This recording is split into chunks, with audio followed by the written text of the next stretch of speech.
कुर्बानी का फ़लसफ़ा क्या है? हज़रत इब्राहीम हैं, उम्र आपकी 80 साल के करीब या इससे कमो बेश आपकी उम्र है, आपके यहाँ औलाद नहीं है।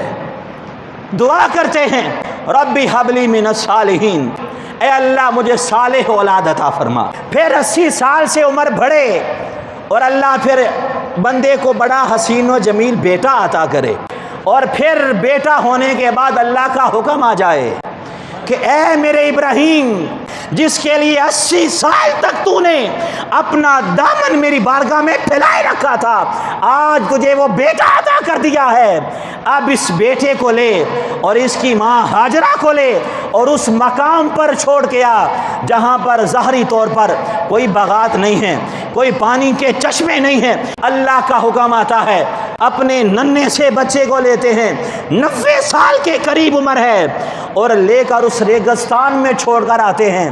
फिर वक़्त गुजरता जाता है, 13-14 साल का वो नौजवान होता है। फिर कुरान आता है, फरमाया फलम्मा बलगा माहु साया क़ाल या बुनैया इन्नी अरा फिल मनाम।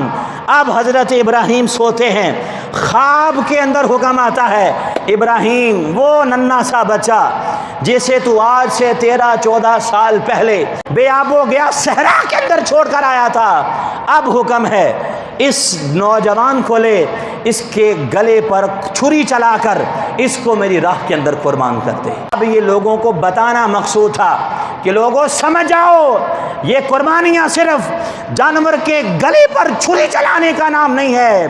कुर्बानी का फ़लसफ़ा ये है कि इंसान अपनी जान को, अपने माल को, अपनी औलाद को, अपनी ख्वाहिशात को और अपने आप को अल्लाह की रज़ा पर कुर्बान करने के लिए तैयार हो जाए।